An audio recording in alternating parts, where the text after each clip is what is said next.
Dvadesetogodišnja Neda Nikolić iz Kovina je najbolja mlada frulašica Srbije. Završila je srednju muzičku školu Stevan Mokranjac u Kraljevu, gde je proširila svoj spektar instrumenata. Danas Neda pohađa prvu godinu Fakulteta muzičkih umetnosti u Beogradu i svira frulu, flautu, kaval, gajde i saksofon. Iza nje su uspesi na svetskim takmičenjima, a ispred svetla budućnost zahvaljujući njenom talentu. Učenica je maestra Bore Dugića. Dobar dan. Ćao, Ljiljana. Neda, drago mi je. Drago mi sam te upoznala, izvini malo kasnijim jer imala sam snimanje. Ništa, to vam posle, ja sam ispita sad. Stvarno? Šta je bilo?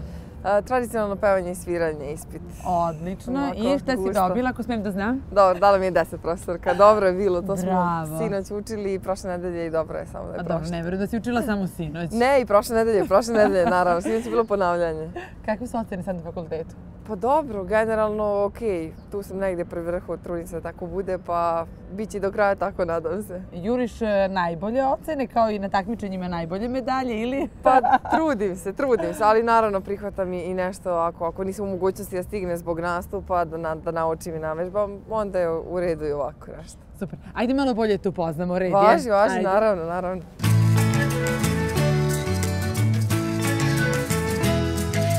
Završila sam srednju muzičku školu u Smederevu 3 godine i završnu godinu u Kraljevu.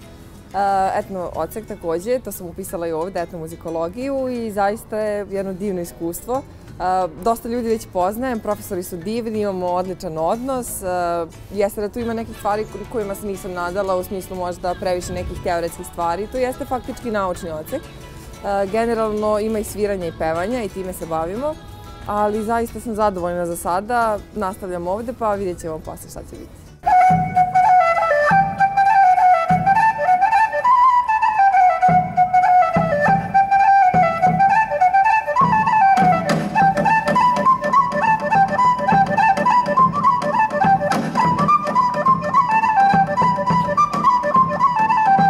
Frula jeste naš negdje nacionalni instrument, ali nije tako često da ga omladina svira. Jeste, čak i u nekim starijim generacijama se nekako više iščezava, nažalost, a sada je na nama, na mlađim generacijama, da nekako podstaknemo taj instrument i da nastavimo sa očuvanjem tradicije.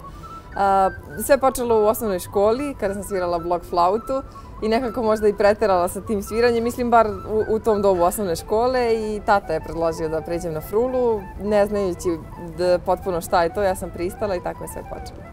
Da li neko u kući je muzički obrazovan? Da li je muzika nešto što vas negde obeležava porodično?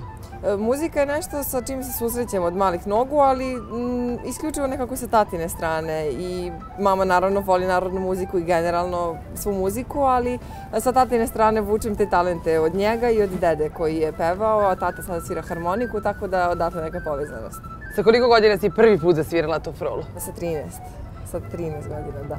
Je li to kasno? Znam da većinom sve talente koje sam radila, većinom nešto od malih nogu, 5, 6, 7, 8, 10, sviraju neki instrument. Da li je, eto, kasno sa 13? Očigledno da nije. Da, pa dobro, mislim, generalno nikad nije kasno za bilo šta, ali muzika nekako daje te granice da uglavnom u nekim nižim razredima osnovne škole se kreće sa sviranjem nekog instrumenta, tako da ja sam zakasnila možda već nekih, recimo u prosjeku 5 godina, ali sve sam nadoknadila od sada, tako da je u redu. Kako si to uspela?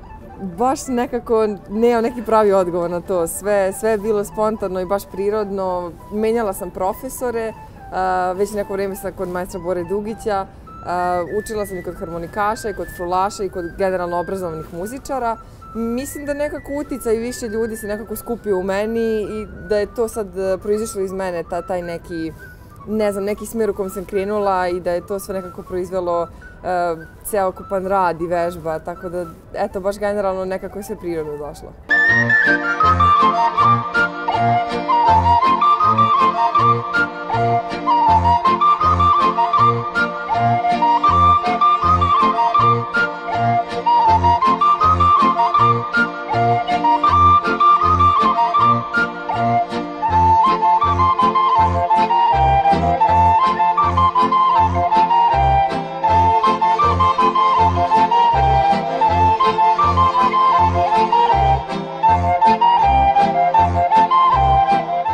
imaš nagrada do sada? I kad si krenula uopšte se takmičiš? Hajde da čujemo i to. Koje je bilo prvo takmičenje? Da li si nešto na njemu osvojila? Frulu sam počela da sviram 2011. godine i te iste godine, posle možda nekih 8 meseci, sam se prijavila na prvi sabor frulaša u Sopotu, moj prvi sabor frulaša. Sama si se prijavila ili te neko prijavio?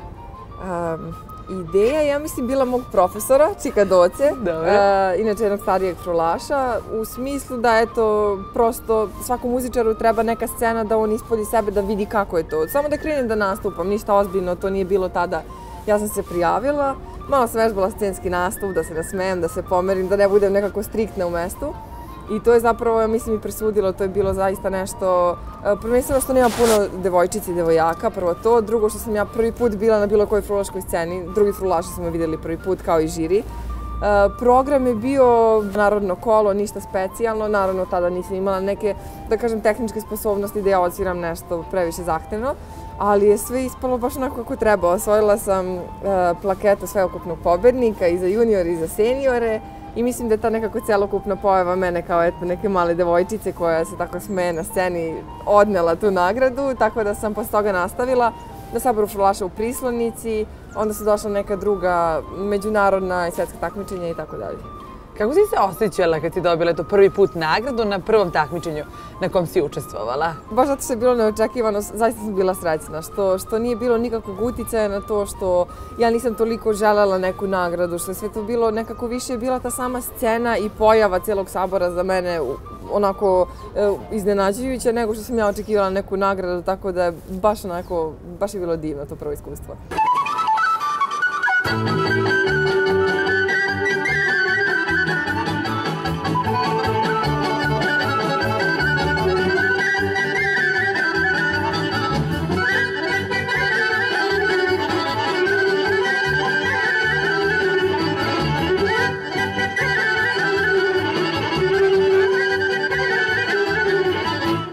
Onda su nagrade krenule da se nižu, a koliko ih imaš do sada, brojiš li ih? Ne brojim, sigurno negde oko 7, 8, 9, možda i više nešto od ranije što je bilo, zaista nisam sigurna, ima tu dosta stvari. Dobro, ne brojiš ih, ali imaš sigurno neku koju bi izdvojila? Najdraža je definitivno ova prva, koju ću zaista pamtiti, ta mi je nekako najznačajnija, ali također bih izdvojila i nagradu u Moskvi, gdje sam sa svojim prijateljem Veljkom Nenadićem, pijanistom i kompozitorom, otišla na takmičenje slovenskih zemalja, koje je na nekom međunarodnom nivou, da kažem. Tu sam osvojila u kategoriji duvača, odnosno duvačkih instrumenta, što je također potpuno neočekivano. Ja sam se prijavila za tradicionalnu kategoriju, međutim oni su me premestili u kategoriju duvača gdje se svira klasična muzika, gdje su flaute, oboje, trube i tako dalje. Ja sam tu izvodila program sa Balkana i također na neki način ostavila utisak na Ruse i tu sam zajedno sa Veljkom osvojila Grand Prix celokupnog takmičenja. I to je nešto što ćemo zaista pamtiti. To je možda naša najznačajnija nagrada. Iako smo osvajali nagrade u Srbiji i u Americi i tako dalje, ta u Moskvi mislim da je najznačajnija definitivno. Znači li ti sve te nagrade, postiču li te nešto da ideš dalje, potvrđuju li neki tvoj talenat, trud, rad? Naravno, pa generalno mislim kada god nekome saopštite da je neko pobedio ili osvojio nešto, to naravno prvo postavlja neke kriterijume, postavlja neku sliku o samom muzičaru, o samoj osobi koja je to postigla, a i naravno nas podstiče da ako smo osvojili to, znači da mi sada da vredimo, da kažem, za možda nešto i više. Ako smo to osvojili, možda treba da idemo dalje i naravno da svaka nagrada i svako neko dostignuće podstiče umetnika ili bilo koju osobu da nastavi dalje.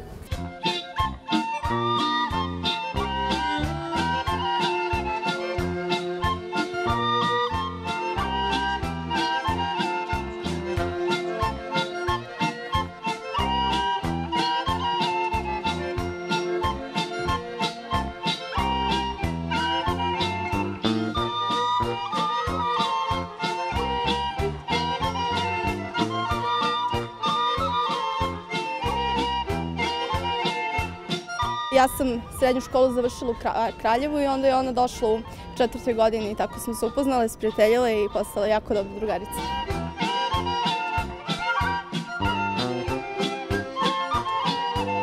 Ne da je jedna jako hiperaktivna osoba koju je jako teško uhvatiti u vremenu i prostoru. Ona je svugde i uvek sve zna i uvek je tu da pomogne prijateljima, tako da je stvarno je super drug i dobar učitelj po pitanju nekih stvari, tako da ima puno stvari koje ona zna, a ja ne znam i ona mi je samo tako otvarala oči po nekim pitanjima. Što se tiče života ovako i škole, tako da stvarno je super.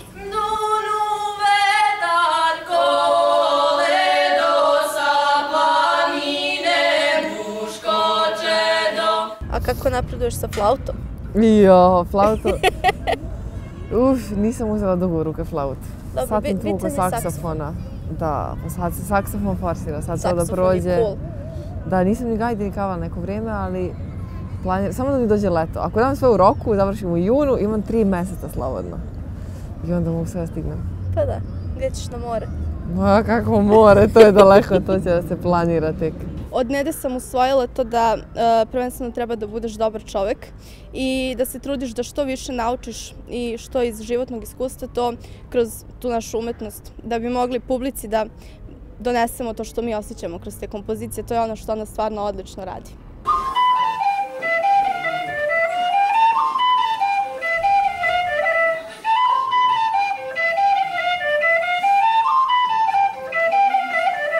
Internet danas nudi velike mogućnosti, pa tako i vama umetnicima da mogu da vas čuju ljudi van Srbije. Koristiš li te mogućnosti? S obzirom da živimo gdje živimo, u kom vremenu, naravno da koristim internet i društvene mreže i sve što se pruža u neke edukativne svrhe, naravno.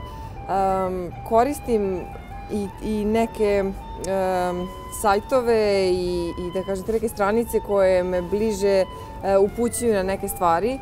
Mi na akademiji naravno treba da koristimo određene da kažem neke sajtove koje nas upućuju na online knjige, na učenje, kao što su i neki sajtovi za muziku i naravno za pisanje nota i tu su naravno onda i neke mogućnosti za muzičare koje se javljaju, razna takmičenja, konkursi i tako dalje. To sam htjela te pitam. Danas internet nudi to da možete se prijaviti online na razna takmičenja. Jesi li iskoristila neku priliku za to? Jesam. U srednjoj školi je bila prilika da se prijavim dok sam još imala te godine za takmičenje. To je svetsko takmičenje muzičara svih kategorija. Tu je bila i tradicionalna kategorija gdje sam se ja prijavila sa određenim repertoarom koji se tražio i žiri je bio sastavljen iz profesorke iz Srbije sa Fakulteta muzičke umetnosti i tu su bili profesori iz Izraela i Moldavije, koliko se sećam, mislim da se menja sastav svake godine ili iz Rusije, tako nešto. I u toj kategoriji sam pobedila također, osvojila prvo mesto sa skoro maksimum brojem poena. Članovi žirija iz inostranstva su dali najviše ocene i to je meni zaista značilo. S obzirom da sam stvarno također bez nekog očekivanja pokazala zato što je to svetsko takmičenje. Nisam bila sigurna kako će to sve ispasti, ko će možda biti u mojoj kategoriji, koliko će to biti zahtevno od strane drugih ljudi, ali zaista je ispalo sjajno i zaista mi znači što znam da je neko sa potpuno druge strane planete čuo mene i dao neke ocene i zaista je sjajno.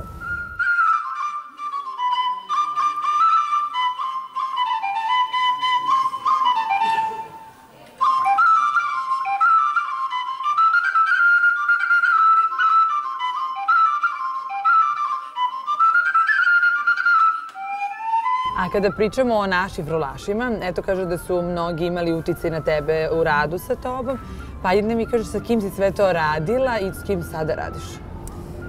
Prvi je bio frulaš iz Kraljeva, Milanče Radosavljević se zove. On je neke prve, baš prve dodire sa frulom meni, da kažem, prikazao.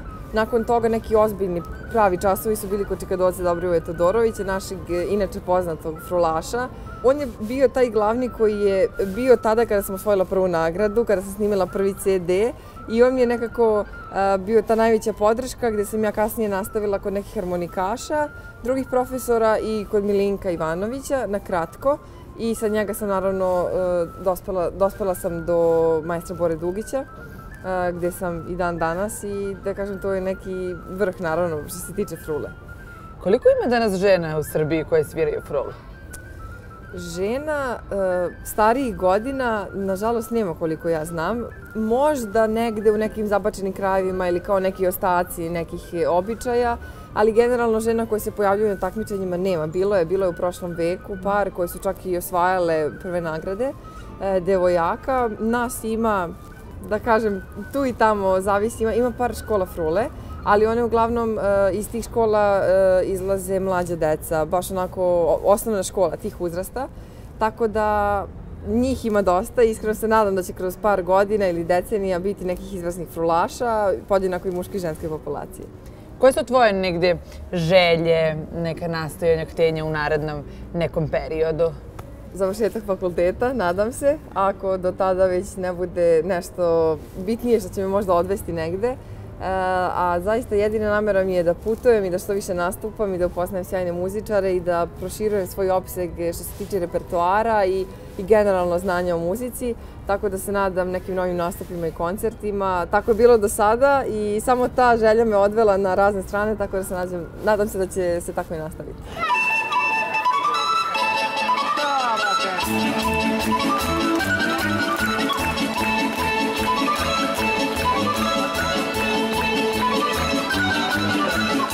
Koja je bila prva numera koju si naučila da sviraš, ako se sećaš, pošto je to bilo pre 6 godina? Mislim da je bila pesma Ičija Frula. Ako ne prva, bila jedna od prvih numera, sigurno. I da li bi možda mogla da mi odsviraš? Samo za moje uši. Naravno. Ajde. Želim da čujem iz prve ruke, slušam najbolju frulašicu u Srbiji. Uživam.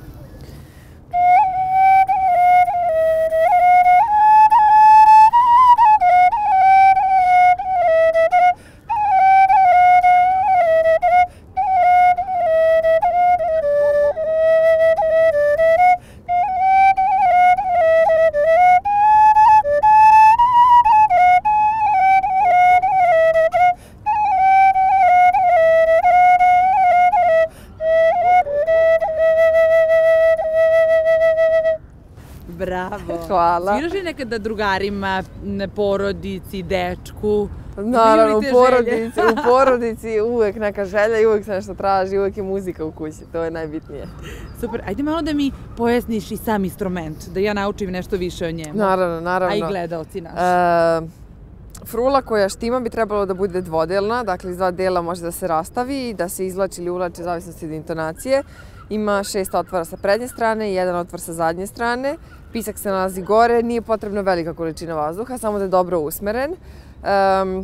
Donja oktava se dobije prostim uduvavanjem. Kada bismo malo jače dunuli, dobili bismo drugu oktavu.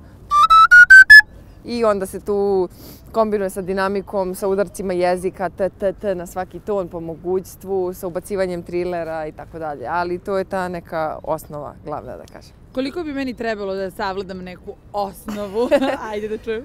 Pa ako ste muzički nadareni i ako imate bar malo smisla za tako nešto, sigurno za...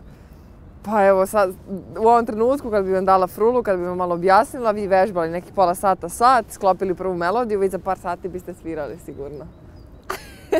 Onda ajde da pokušamo. Mislim, mi ćemo snimati i danas i sutra i preko sutra. Ja sam da pokušamo. I do kraja snimanja da odsvirate nešto. Može. Odlično, dogovorile smo se.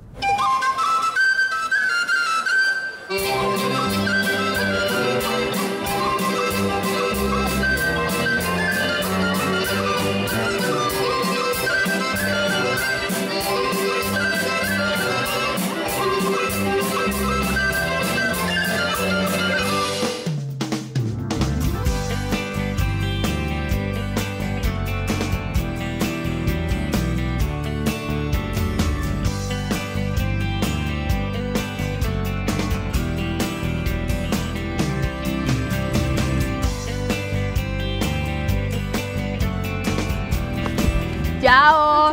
Nađok Sidro, dobro je. Kako si? Odlično, čim je sunce i ja sam dobro, ti? Super, odlično.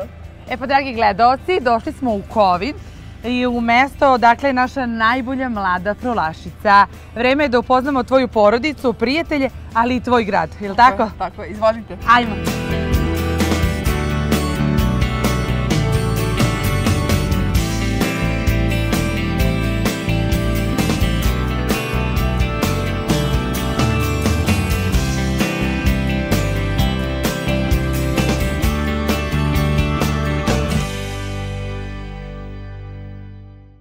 Imam utisak čovek kad se rodi, da je njegova sudbina zapečećena.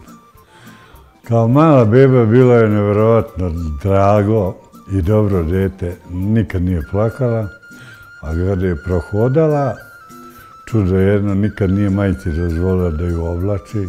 Ja ću to sama. Kad nešto uzme da radi, uvijek bila odgovorna kao malecka. Kako je rasla, bilo je sve bolje. Neda je divna sestra, dobra osoba i jako dobar prijatelj, pre svega. Znam da zvuči lično, ali i drugi ljudi to mogu da potvrde. Nikada nikoga nije izneverila, uvek je tu kada je potrebna. Ona je uvek tu da nas nasmeje, što je najbitnije nekako od svega. Kada je sve okolo mračno i tmurno, Neda je uvek vesela, uvek se šali i smisao za humor je na zavidnom nivou, zaista. Nedu sam upoznao pre nekih 7 godina i sa njom se družimo od početka njene karijere. Upoznali smo se preko nekog zajedničkog društva ovde u Kovinu i ona je tada bila glumica, ali je tada i pokazala želju za frulom i tako je sve počelo.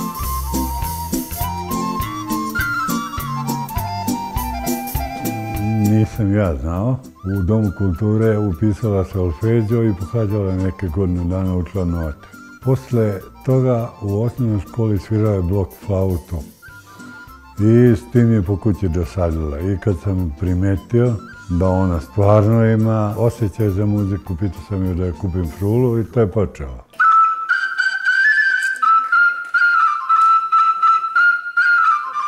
Posle ukupno 8 mjeseci vežbanja osvojila je prvu nagradu, snimila je prvi svoj CD i onda je to sve krenulo toliko žestoko da sam ja s njom za godinu dana kroz celu Srbiju napravio negdje 40.000 kilometara, što na časove, učenje, koncerte, folklor, vežbe, svirke, igre do srednje škole.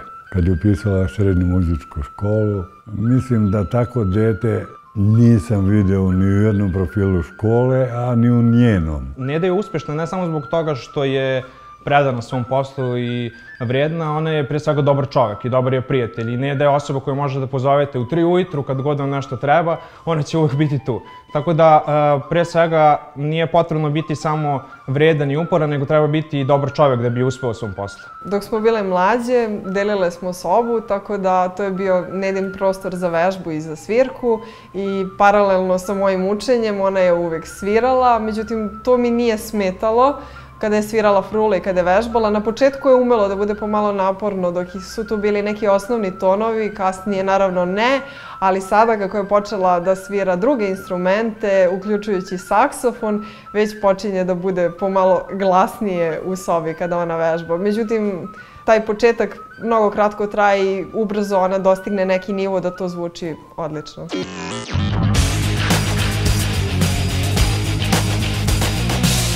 I znači, 1998. godine u Kovinu rođena je naša najbolja mlada frulašica. U Smederevu.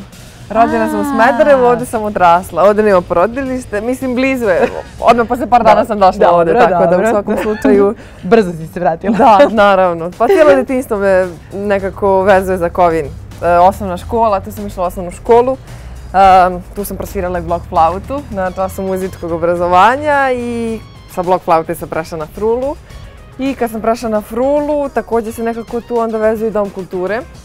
Povezan je dosta sa svim školama. Sviraš li često u tom Domu kulture? Pa prije sam svirala, sada ne, nažalost, s obzirom da nisam baš često u Kovinu i nekako ne stižem, ali naravno kad je neka veća manifestacija ili kad sam tu ili kad naravno ima neki povod, ja dođem i rado sviram. I u Dom kulture i na trg, to je onaj plato ispred Doma kulture, to su razne manifestacije koje se održavaju, ja to sviram. I zaista mi onako bude divno svaki put kad sam u svom gradu, naravno. Naravno. A reci mi, ima li neko možda specijalno mesto koje bi nam pokazala, koje bi izdvojila ovde u Kovinu? Da, naravno. Odlično pitanje. Ima jedno sjajno mesto pored vode, dopašće vam se sigurno. Vodiš nas? Odmah. Ajmo, idemo onda tamo.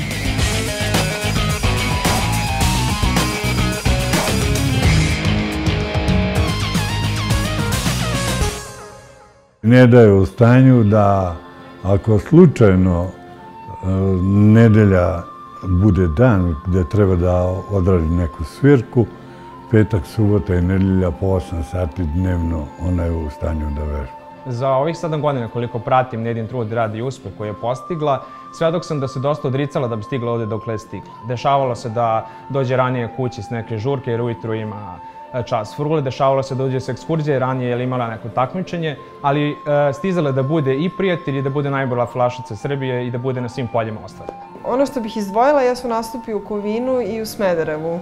S obzirom da je ona ovde završila osnovnu i srednju muzičku školu, njena najveća emocija dok svira se zapravo vidi ovde, jer to je njeno okruženje i to su njeni ljudi.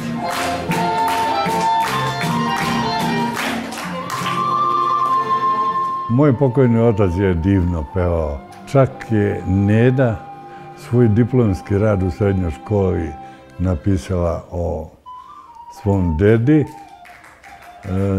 njegovom muzičkom nadahnuću i mislim da su to koreni odakle počinje i njen talenat i naklonost s jedne strane.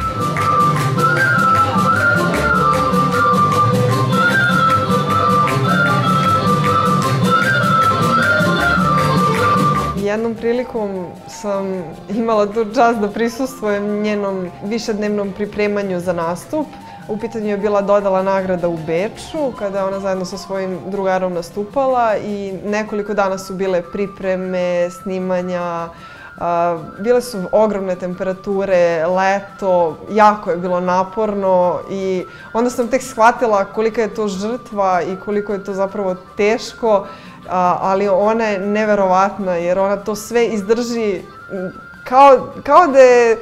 kao da je bukvalno rođena za to. Ne znam kako bih drugačije objasnila. Prosto meni je to bilo mnogo teže, ali ona bez problema. Može i da ne spava, i da ne jede, i da ne pije, jer je drži ta neka euforija i ta želja. Fascinantno je da je Neda za svojih 19 godina obišla pola sveta i mislim da može da bude dobar uzor mladima.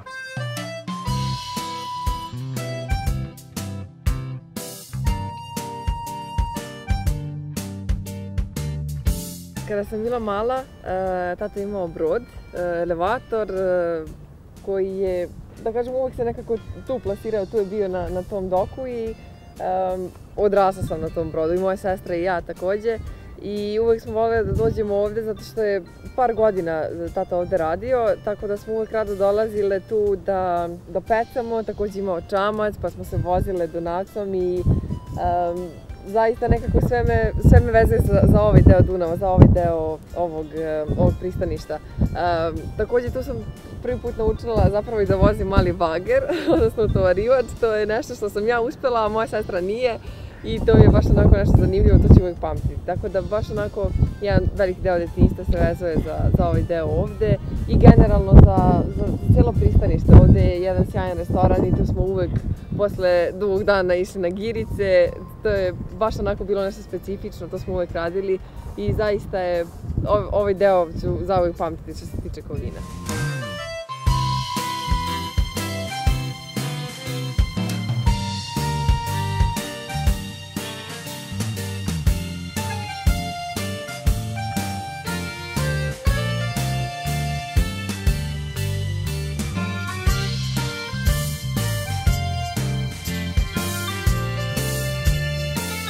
Mislim da se talenti nedovoljno uvažavaju. Bez obzira što je to moje dete, na kraju krajeva ja sam roditelj koji uvek podržava i koji će večito podržavati. Ali ako u jednom gradu, malom gradu kao što je Kovin, i u momentu njenog odlaska u Rusiju, ja sam se bio obratio opštini za donaciju za aviokartu. Iako je ona u Domu pionira u Beogradu osvojila prvo mesto i pobedila zajedno sa tim svojim kolegom i financirao sam taj put.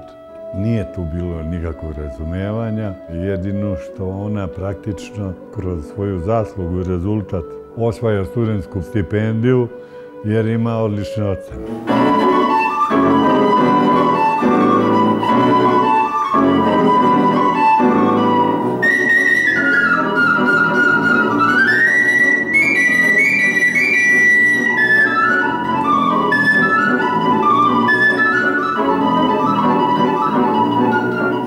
kako godine prolaze i što je Neda starija i zrelija, jer imam priliku da gledam kako raste i kako postaje ozbiljnija, sve više shvatam da je zapravo ona našla svoj put i da je vrlo dobro što je to tako rano bilo i imala je dovoljno vremena da se pripremi i mislim da će biti odlična u svom poslu kao što već jeste, ali sutra jednog dana kad bude prenosila svoje znanje drugim ljudima, prosto mislim da je to zapravo to, da je ona našla svoj put.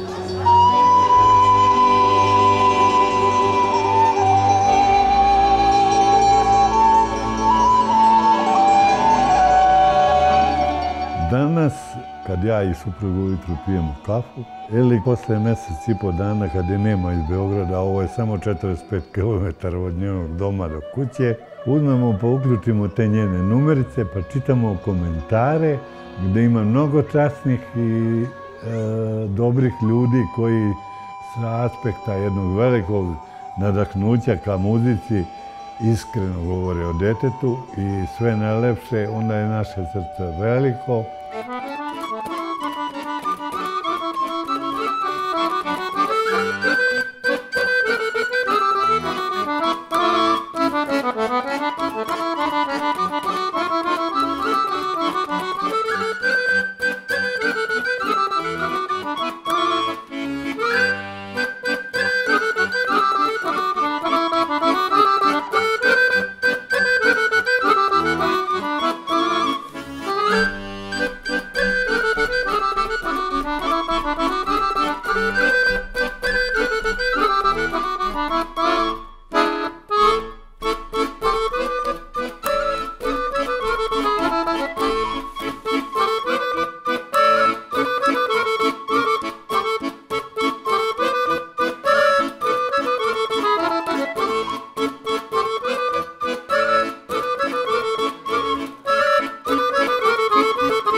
Veoma sam ponosna na svoju sestru i mnogo je česta situacija da čak ljudi u Kovinu, koji je jako malo mesto, kada me vide kažu a da, ti si Nedina sestra, jeste, sad znam. Tako da već sam navikla na to jer je ljudi prate, stalno je na televiziji i veoma mi je drago zapravo što sam ja njena sestra i što ja, pored svih tih ljudi koji je vole i žele da provode vreme sa njom, ja sam ta koja ima najviše vremena u stvari da provede sa njom i da uživa u njenoj harizmi i u njenim šalama i prosto volim je najviše na svetu.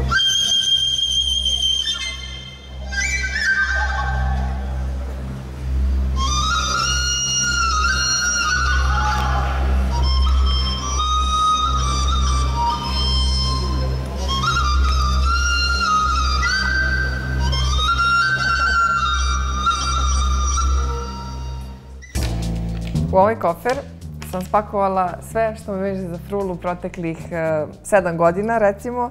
Tu su diplome, medalje, sećanja, sve što me baš onako blisko povezuje sa muzikom i nadam se da ću vremenom dopunjavati ovaj kofer i da ću, nadam se, kupiti još veći koji ću također napuniti do vrha.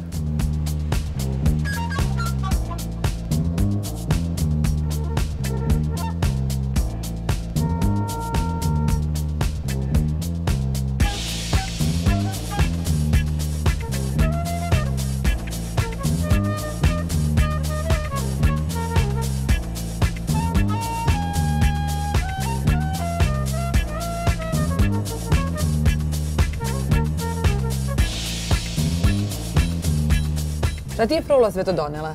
Neki novi smisao za mene što se tiče pogleda na razne stvari, ne samo na muziku, na muzičare ili na taj neki žanr, već i na zaista neki izuzetni ljudi koje sam ja upoznala u životu i koji su mi danas zaista bitni su proistekli iz te frule, da kažem, iz tog parčeta drveta koje me odvelo prvenstveno na razne strane sveta, odvelo do raznih ljudi i mnogo pouka sam izvukla iz toga.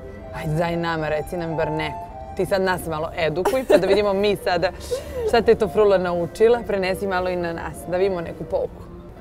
Uvijek treba biti slobodan i kada je najveći strah u nama, baš u tom trenutku treba da izađemo napred i da pokažemo ono što znamo, ma koliko to bilo, čak i ako nema nikog ispred nas, uvijek će biti neko ko će nas saslušati i ko će čuti u masi ljudi, uvijek se nađe bar jedan koji će nam pomoći i od koga ćemo naučiti nešto.